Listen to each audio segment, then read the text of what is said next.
I really hated Christianity when I was growing up. But now that I'm getting a little bit older, exploring around the world a little bit, learning about symbolism and the ways that our ancestors would pass down knowledge, the way that knowledge gets corrupted and twisted to mold agendas and fulfill certain selfish realities but I find myself understanding Christianity through a new symbolic perspective after learning about Hinduism, learning about Buddhism. I remember always being like, so you're telling me God, the creator of this divine mathematical creation, created a human son and then sacrificed him in order to forgive us of our bad behavior.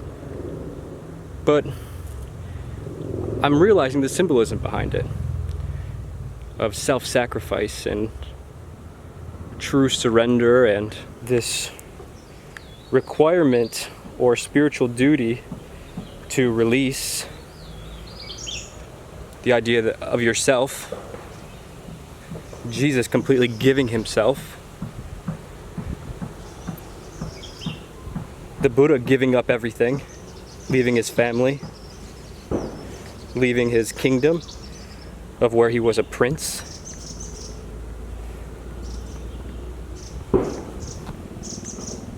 Arjuna and Krishna, Arjun having to fight his family for his kingdom, sacrifice. So the story emerges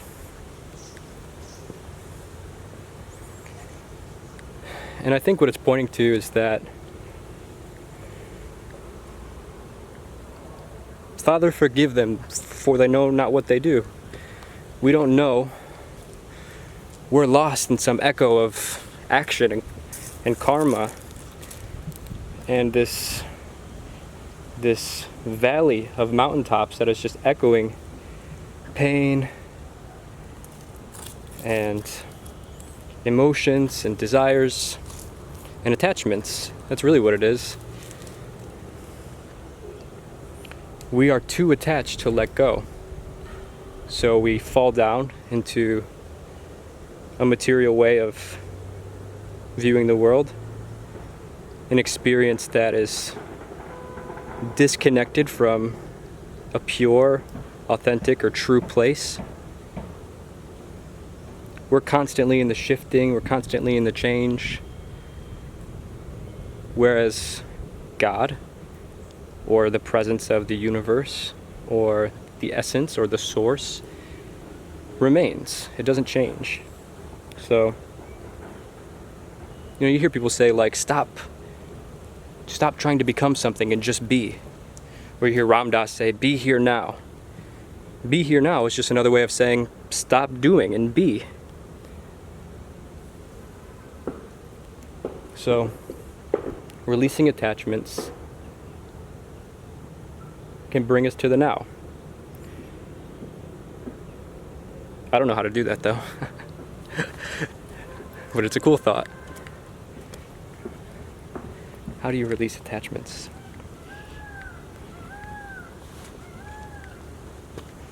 I don't know if you can. But the thing is,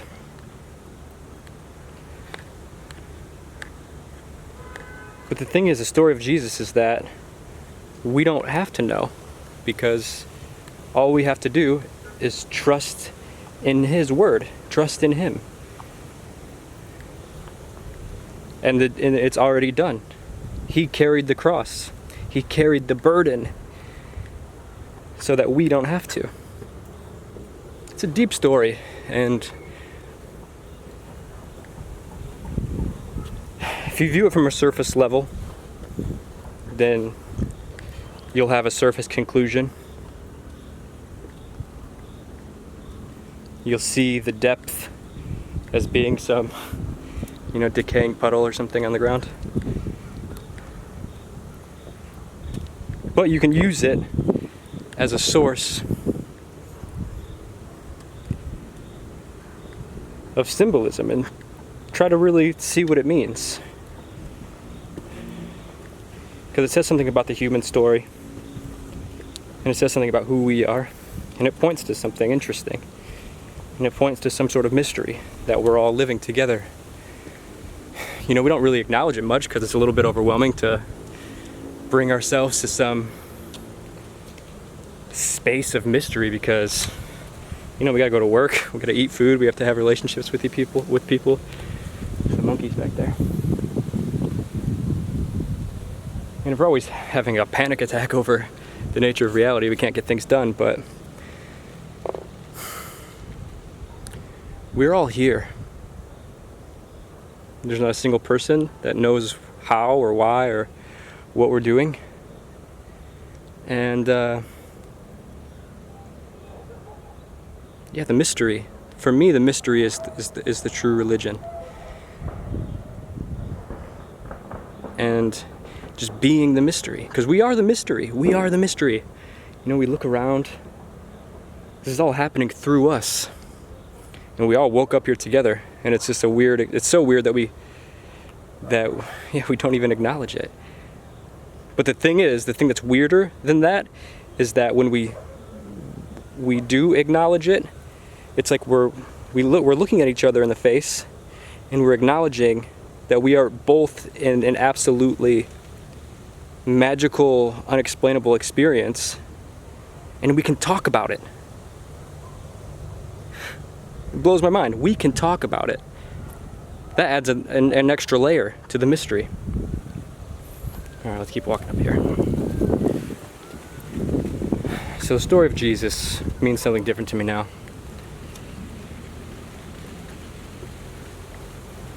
And you know, you want to rebel against what you were raised with. You have to. That's the only way you can actually understand something, is if you're outside of it.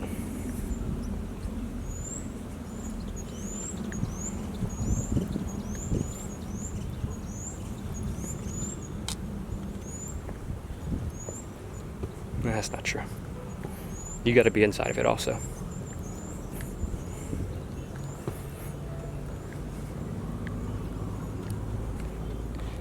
It says Jesus is laid in the tomb and rises after 3 days.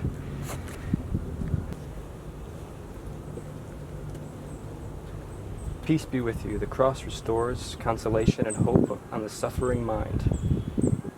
The triumph of the cross is a sign of salvation, forgiveness, God's holy will, suffering, love, and happiness. Dear sisters and brothers, this place is divine. As you climb these last 10 steps, you will be stepping on holy ground.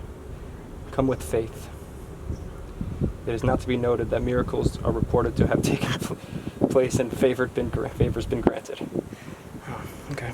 See? Humans. The only thing we know is attachment. This is holy ground. It is to be noted that many miracles are reported and favors granted. Spirituality and divinity and love is not about what we can get, what favors can be granted. It's about what we can surrender and what we can let go of. The thing is that we're building this walls and mountains and inner worlds, desperately trying to understand who we are. I am this, I am that. We're a different person with everyone we meet. We live in so many places.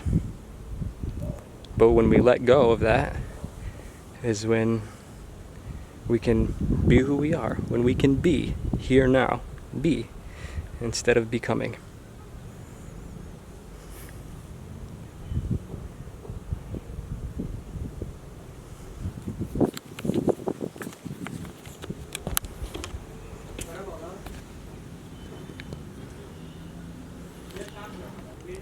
It's a beautiful place. Looks like people might have sat here I think Portugal was here in India for 350 years. And they left, if my memory's correct, in 1961. So, do the math. And this place would have been filled with Portuguese Christians. Something else that's interesting about Jesus and India is that the Vatican recognizes that Thomas of the Gospels came to spread the teachings of Christ here in India. And here in the south of India, maybe a bit more south than where I'm at now, you'll find one of the oldest churches. It's a St. Thomas church. I believe it's 50 AD. That's how old it is. So when missionaries came here, like from Portugal, they showed up and there was already Christians here. Like, how can that be? How can there already be Christians here? And some people believe that Jesus and his mother went to Kashmir, where they have tombs, and you can go visit those tombs still today. And the local people believe it, and yeah, I don't know if it's true, but it's interesting nonetheless. We're almost back to the bottom. Whew.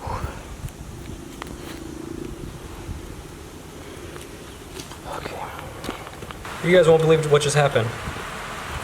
I'm in Goa right now, in India, and I was just riding around on my scooter that I just rented, just got some food, minding my own business. I pull over to check the map to see where I'm at, and a guy pulls up next to me on my scooter, takes the key out of my scooter, and tells me he's police. He's saying, "I'm police, police, police," and he's being all aggressive. He literally took my key out of my scooter. So I get off, I take my helmet off, I'm like, what? Like, what are you stopping me for? And they go, drugs, drugs, drugs. And I was like, son, I don't have no drugs. And he's not dressed in anything, dressed like a normal guy. So I'm like, you need to show me something. And he's like, just wait, the police are coming now. So I think it's just...